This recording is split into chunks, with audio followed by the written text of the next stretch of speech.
me dit que je suis paresseux, que je ne fais que ce que je veux, c'est-à-dire pas grand-chose. On dit que je me repose, je suis désolé, je n'ai que deux pieds, je n'ai que deux pieds, franchement désolé. Bonjour à tous, aujourd'hui une nouvelle petite vidéo pour vous donner quelques astuces pour courir dans le confort et dans le plaisir. On va s'intéresser aujourd'hui aux pieds et aux chaussures. Alors plusieurs points abordés dans cette vidéo. En premier lieu, la préparation des pieds qui peut être importante pour les courses longues, des courses d'ultra ou même les sorties d'entraînement. Le deuxième point, ça va être le choix des chaussettes. Est-ce qu'il y a un soin particulier à apporter aux chaussettes? Le troisième point, ça va être le choix de la chaussure. Et puis l'utilisation des chaussures, est-ce qu'il en faut plusieurs paires ou pas? Et le dernier point, le petit bonus, ça sera l'utilisation du dernier œillet des chaussures, dont beaucoup de personnes se posent des questions sur l'utilité. Alors concernant la préparation des pieds, pendant très longtemps j'ai peu tenu compte de ce point. Et puis en 2010 sur la Badwater, j'ai eu des ampoules très vite pendant la course. Et j'ai attendu 200 km avant de les soigner. Donc maintenant j'ai compris ce qu'était le problème posé par les ampoules sous les pieds au niveau des orteils. Et donc voilà quelques petits conseils pour éviter ces désagréments.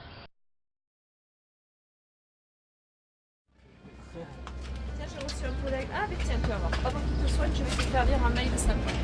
Isabelle. Isabelle.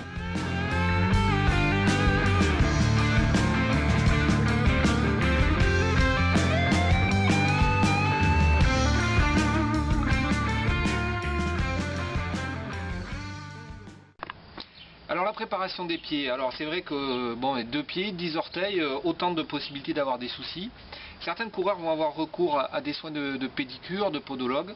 Bon, pour ma part, j'ai pas mal de corne qui s'est formée au fur et à mesure des années de course à pied. Donc cette corne je la garde, je la fais pas supprimer, mais c'est un petit peu au goût de chacun. Certains auront besoin de se faire traiter les pieds.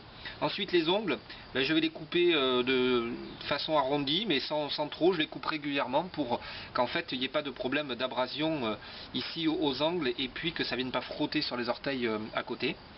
Et ensuite, régulièrement avant les courses, je vais me masser les pieds avec une crème bien connue anti-frottement, l'Achillée Knock.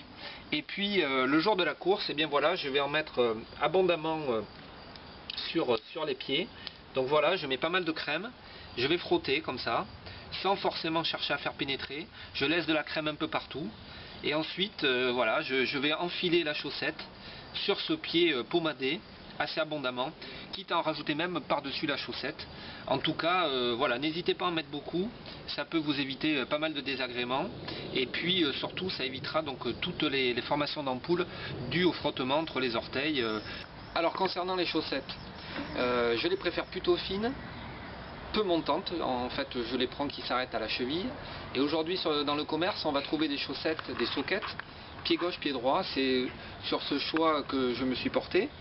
Donc on a ici des soquettes, le pied droit, en général je les porte une fois avant de les porter en course ou pour des sorties longues.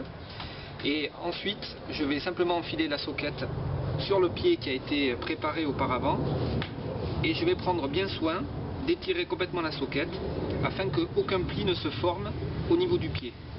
Donc je vérifie sur l'avant du pied que les coutures tombent bien, sur l'arrière, au niveau du talon, et ensuite je l'ajuste bien au niveau de la cheville. Et là normalement la soquette ne doit plus bouger et poser aucun problème une fois mise dans la chaussure. Alors concernant le choix des chaussures, est-ce qu'il en faut plusieurs paires? Définitivement, si vous devez faire plus de 3 sorties par semaine, ça me paraît indispensable. Pour ce qui me concerne, je sors en général 6 fois par semaine et j'ai à ma disposition un certain nombre de paires de chaussures. Donc prioritairement des chaussures de route, avec une chaussure plutôt de sortie longue, une chaussure pour les récupérations, une chaussure plus dynamique pour les sorties rapides, et enfin une paire de chaussures de trail. Alors concernant le choix de la chaussure et de la pointure, une fois que vous avez enfilé la chaussure, vous devez impérativement pouvoir passer facilement un doigt derrière votre pied, au niveau du talon.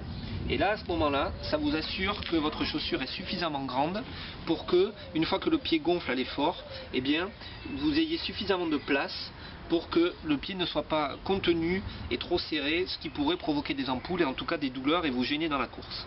Donc voilà. Ensuite, un grand soin au lassage avec l'utilisation, mais ça on va le voir, du dernier œillet qui va vous permettre de parfaitement ajuster votre chaussure à votre pied. Alors sur toutes les chaussures que j'utilise, vous allez pouvoir remarquer que je fais usage du dernier œillet pour faire une petite boucle de chaque côté de la chaussure, et ce sur l'ensemble des paires qui le permettent. Donc voilà. Alors à quoi sert cette petite astuce? Eh bien ça va permettre de maintenir le pied bien en arrière de la chaussure sans qu'il aille s'écraser sur l'avant, et ce sans utiliser un serrage trop important, en tout cas des lacets trop serrés sur l'avant du pied, ce qui pourrait provoquer des douleurs. Alors comment ça marche? C'est très simple, vous avez votre dernier œillet qui est ici, donc votre lacet sort, vous repassez dans le dernier œillet, ce qui vous fait une petite boucle, là, comme une oreille. Vous faites pareil en face. Voilà, donc là vous avez vos deux oreilles, et ensuite vous allez passer votre lacet dans chacune des oreilles, et là vous allez pouvoir serrer tout simplement votre chaussure, et votre lassage est parfaitement ajusté, et là vous n'avez plus aucun problème.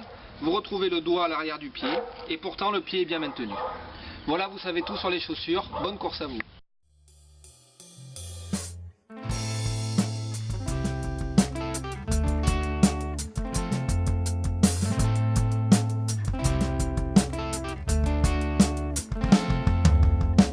So you wanna die, commit suicide. Dial 1-800, sign a line. Far as life, you're well and worth it. Put a rope around your neck and jerk it. But treat it and work. Your life was fucked up from the first day of birth. After watching Jackie Gleason walk into